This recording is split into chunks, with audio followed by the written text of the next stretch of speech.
السلام علیکم ورحمۃ اللہ وبرکاتہ۔ الکفایہ امام خطیب بغدادی کی کتاب ہم اس پیریڈ میں پڑھتے ہیں۔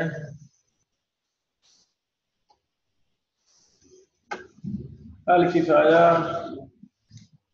علوم حدیث کی اہم ترین کتب اور مراجع میں سے ایک اہم مرجع ہے۔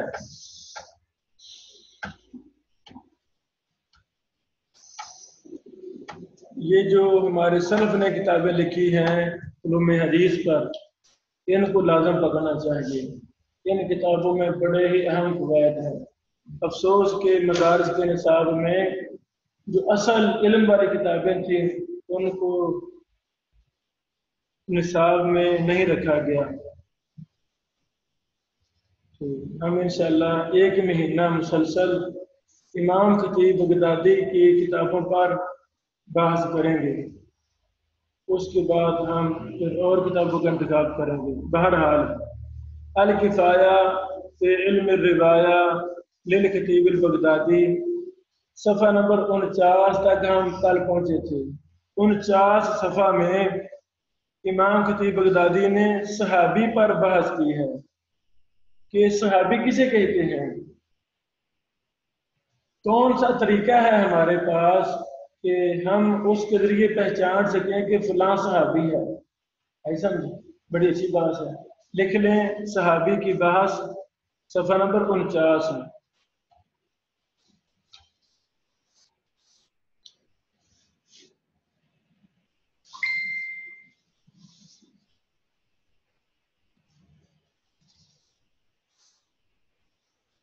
امام خطیب بغدادی نے ایک باسند چیز بیان کی ہے۔ امام شعبہ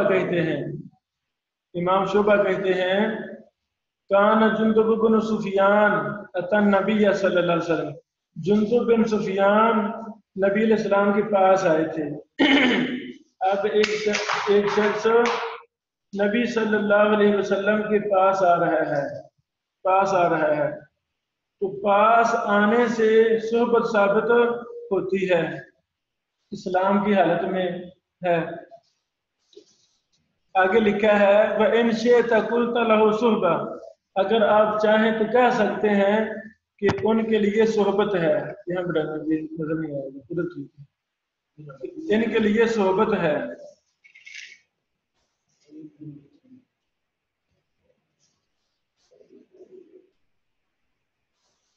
اللہ اکبر۔ اور 50 صفحہ نمبر الکفایہ میں عاصم الاحول کا قول لکھا ہوا ہے قد رأى عبداللہ بن سرجس رسول اللہ صلی اللہ علیہ وسلم، کہ عبداللہ بن سرجس نے نبی علیہ السلام کو دیکھا تھا، غیر انہ لم یکن لہ صحبہ، دیکھا تھا لیکن صحبت اختیار نہیں کی، صحبت ان کی نہیں ہے۔ بہرحال امام خطیب بغدادی رحمہ اللہ نے اس مسئلے پر یہ تفصیل کے ساتھ کئی ایک اقوال محدثین کے بیان کیے ہیں، صحابی کے حوالہ سے، صحبت کے حوالہ سے۔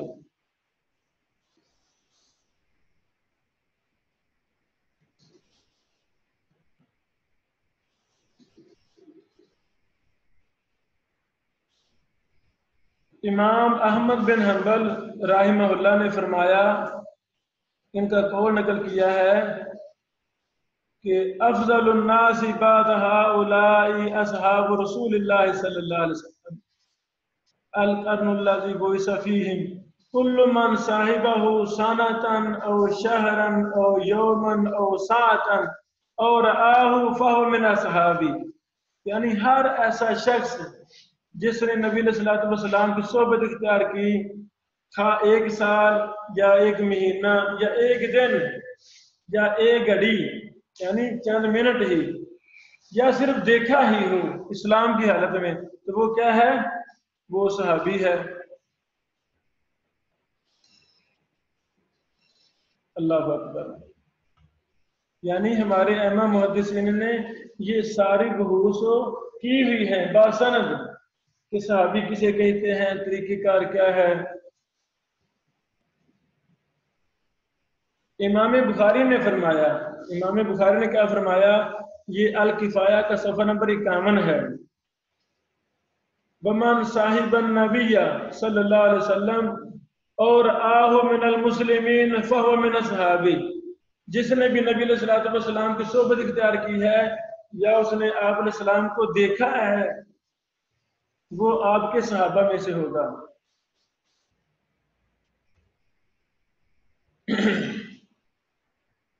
اللہ اکبر۔ یعنی الکفایہ کے صفحہ نمبر 51 پر امام خطیب بغدادی رحمہ اللہ نے یہ بحث کی ہے، یہ بحث کی ہے کہ لفظ صحابی کس سے مشتق ہے، یعنی لفظ صحابی، نیچے سے ہاتھ ڈال دو، ہاتھ ڈال، نیچے سے ہاتھ ڈال دو، یعنی لفظ صحابی کہاں سے نکلا ہے، لغوی بحث بھی یہ کی ہے، صفحہ نمبر 51 ہے، 51 صفحہ نمبر ہے۔ اچھا جی، صفحہ نمبر 52 الکفایہ کا، اس میں حدیث کو لینا اور حدیث کا سماع شروع کرنے کی عمر کیا ہے، حدیث کا سماع شروع کرنے کی عمر کیا ہے، اس پر تفصیل بیان کی ہے کہ ہر وہ شخص جو امتیاز کر سکتا ہے، امتیاز کر سکتا ہے غلط صحیح میں، اور اس کا حافظہ مضبوط ہے تو اس کو تحمل کی اجازت ہے۔ بعض دفعہ بچے ہیں چھوٹی عمر کے، 5-7 سال کے بچے ہوتے ہیں، لیکن وہ ماشاءاللہ بڑے حافظے کے مضبوط ہوتے ہیں، امتیاز بھی کرتے ہیں، تو ٹھیک ہے، وہ فائدہ اٹھا سکتے ہیں۔ بہرحال صفحہ 52 سے تحمل پر بحث کی ہے امام خطیب بغدادی رحمہ اللہ نے۔ پھر آگے کے یہ ایک حوالے قرآن حدیث سے پیش کیے ہیں۔ صفحہ نمبر 54 میں یہ بات کی ہے، باب ما جاء فی صحت سماع صغیری، چھوٹے بچے کے سماع کے صحیح ہونے کے بارے میں جو دلائل آئے ہیں۔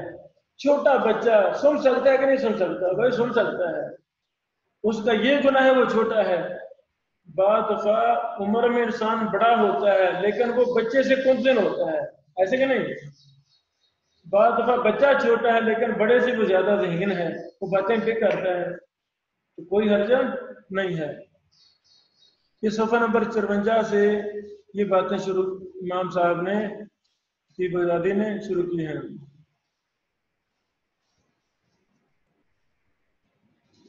کئی علماء نے حفظ قرآن وغیرہ کی یا حفظ حدیث کی، سماع حدیث کی شرط لگائی ہے کہ 15 سال ہو، بعض نے کہا 13 سال ہو، 13 سال ہو، تو جمہور محدثین نے کہا ہے، خطیب بغدادی فرماتے ہیں 54 صفحہ میں، یصح سماع لمن سنہ دون ذالک، سماع درست ہے جس کی عمر 13 سال سے کم ہی کیوں نہ ہو، 13 سال سے 10 سال ہو، 5 سال ہو، 7 سال ہو، ہاں وہ ممتاز بچہ ہو، ذہین ہو، جو سنے اس کو یاد رکھنے پر قادر ہو یا لکھ سکتا ہو، تو کوئی حرج نہیں ہے۔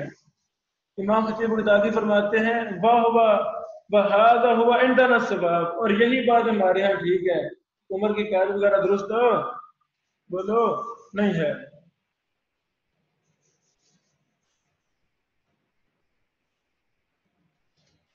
اچھا جی، اس طرح دیگر کے یہ اقوال نقل کیے ہیں کہ بغدادی رحمہ اللہ نے۔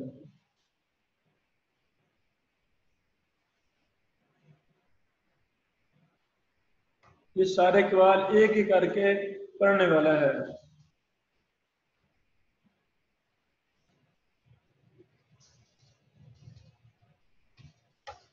اللہ اکبر، یہ بڑی تفصیلاً بات کی ہے۔ دلائل دیے ہیں کہ عمر کون سی ہونی چاہیے، تو راجی بتا دیا ہے عمر کا تعین درست ہو نہیں ہے. یہ سارے دلائل ہیں، پچھلی باتوں کے دلائل. اللہ اکبر. یعنی صفحہ نمبر 58 تک کسی مسئلہ پر بحث ہے، دلائل دیے ہیں کہ کس عمر بچہ کس عمر تک سن سکتا ہے. تو راجی کیا ہے، عمر کی قید لگانا درست نہیں ہے.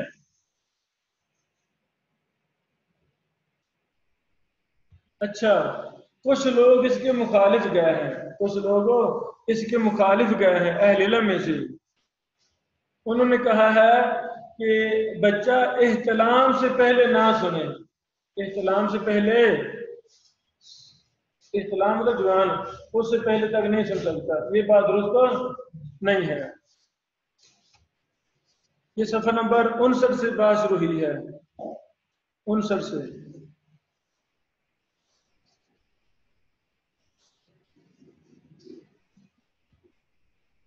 آگے امام صاحب نے دلائل دیے ہیں.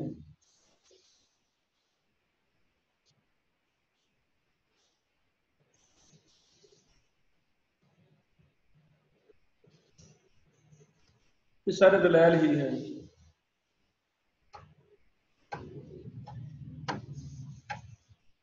اللہ اکبر. یعنی علوم حدیث کے ایک ایک مسئلہ کے پیچھے ایک لمبی تفصیلات ہیں. وہ تفصیلات کہاں ہیں؟ خطیب بغدادی کی کتابوں میں. جو اصول بیان کیے گئے ہیں عام مختصر کتابوں میں، ان کی تفصیل کہاں ملے گی؟ الکفایہ میں یا دیگر کی ایک کتابوں میں ان کی تفصیل ملے گی ہمیں. اللہ اکبر. یہ بیٹو صفحہ نمبر 64 تک یہی بحث ہے. صفحہ نمبر 64 تک یہی بحث ہے بچے کے سننے کے حوالہ سے، سماع کے حوالہ سے.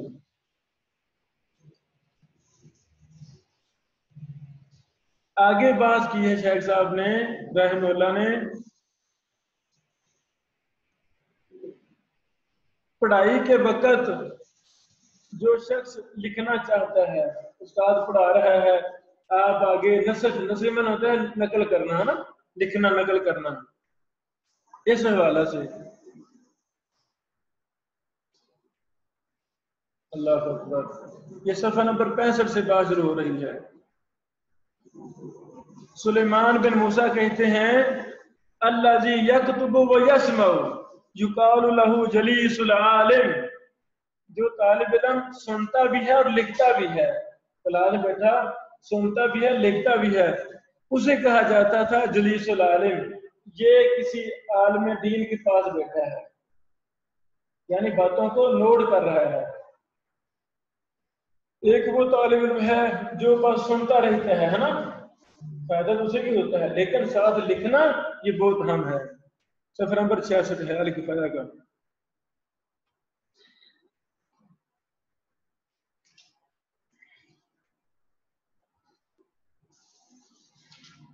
اچھا، ابراہیم الحربی سے سوال کیا گیا. میں نے کہا الرجل یسمع وهو یکتب، سنتا بھی ہے اور لکھتا بھی ہے، یصیح سماعہ، کیا اس کا سماع ٹھیک ہوگا؟ انہوں نے کہا نہیں، اس کا سماع ٹھیک نہیں ہے.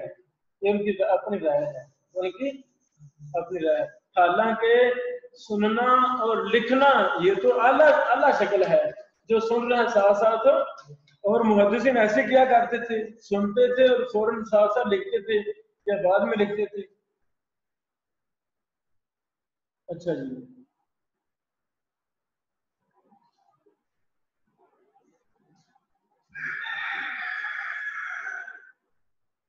بہرحال اس پر آگے تفصیل انہوں نے بیان کی ہے، ہر بات کی دلائل دی ہے. جنہوں نے کہا ہے کہ ساتھ نہیں لکھنا چاہیے، ان کی دلیل بھی ذکر کی ہے کہ نبی علیہ الصلوۃ والسلام بیٹھے ہوتے تھے، ہم سے باتیں کرتے تھے. وَنَسْمَعُ حَدِيثَهُ، ہم آپ کی باتیں سنتے تھے. اذا فارغ من القراءۃ، جب آپ قرات سے فارغ ہوتے. کہتا وہ شخص یکتب السماع، جو لکھتا